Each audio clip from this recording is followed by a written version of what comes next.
All right, let's dive in. This week, it feels like three massive waves are hitting the maritime industry all at once. We're talking security, we're talking sanctions, and we're talking about that huge green shift. So, what does this all actually mean for you on the ground? Let's unpack it. So what in the world connects a drone attack, a cyber mandate, and a big green fuel deal? I mean, on the surface, they seem totally unrelated, right? But stick with me, because by the end of this, you're going to see how these are all pieces of the same very complex puzzle. And here's the really crucial part. We're not just looking at a few random events, no. What we're seeing is the emergence of a whole new, much more complicated reality for anyone operating in this space. It's this perfect storm of direct physical threats, brand new digital regulations, and these bold, long-term bets on the future. And it's all hitting at the same time. Okay, so let's start with the first one.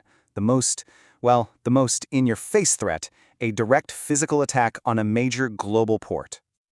This was the headline that really made everyone sit up and pay attention. Houthi militants claiming they launched a drone attack, and their target? Abu Dhabi's Khalifa port. We're talking about one of the most critical logistics hubs in the entire region. It just doesn't get more direct than that. So what was the result? Officially, zero. A big fat zero. The UAE's air defenses did their job. They intercepted the threat. But, and this is a huge but, don't let that number fool you, because the attempt itself tells a much, much bigger story. Yeah, exactly. This is a significant escalation. Think about it. This brings a regional conflict right to the front door of a top-tier global logistics hub, a place that, until now, was pretty much considered safely out of the immediate danger zone. That's a huge shift. Okay, so why does this matter to you? Well, first off, you can bet war risk insurers are on high alert. So yeah, get ready for those premium reviews. And it's not just about the money, right? This forces everyone to rethink what safe waters even means anymore. It could totally change routing and insurance models. Second, this was a massive, real-world stress test for a key global trade hub. But there's a flip side. It was also a pretty powerful demonstration that the UAE's defenses are robust. And that in itself is a huge signal to the market. All right, so we've talked about the physical threat, the one you can see. Now let's switch gears to a threat that's just as dangerous, but almost completely invisible. We're going digital. And this is a big one. The U.S. Coast Guard just dropped what you could call a bombshell, a mandatory security bulletin, and it's aimed right at the nerve center of port operations, those giant ship-to-shore cranes, especially the ones manufactured overseas. You know, this is a really big deal because it marks a fundamental shift in policy. For years, port cybersecurity was kind of treated as a best practice, something you should do. Well, not anymore. Now it's an operational imperative. It's gone from a recommendation to a requirement. End of story.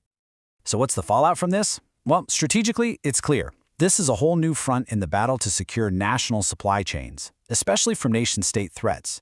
For terminal operators on the ground, this means you've got to find the money for immediate capital investment, and it probably won't be cheap. The bottom line is cybersecurity is now officially just as important as physical security. It's a core pillar of maritime safety.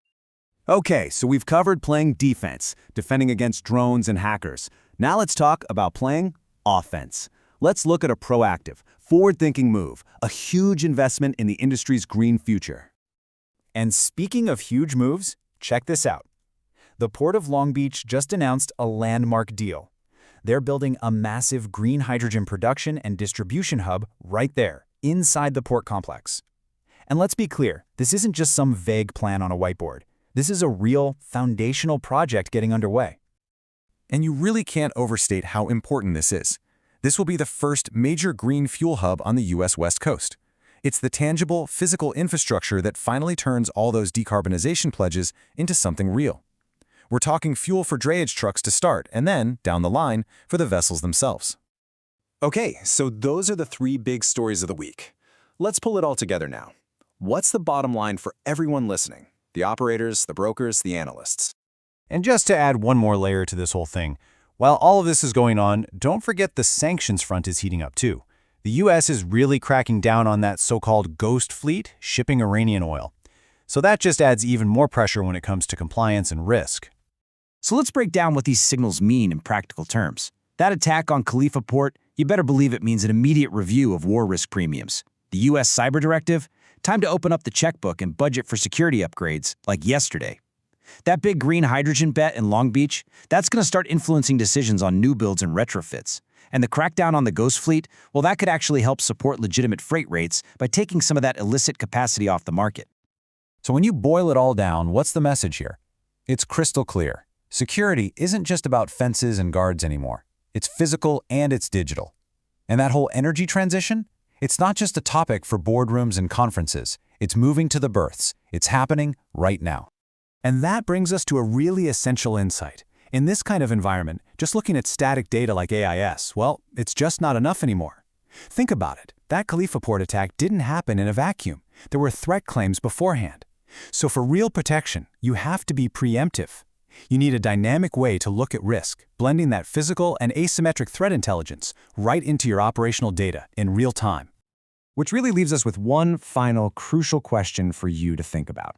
As all these new forces reshape our industry, we're talking everything from drones to data packets to hydrogen fuel, you've got to ask yourself, is the data you have just information, or are you turning it into a real, genuine strategic advantage? Something to think about. We'll see you next time.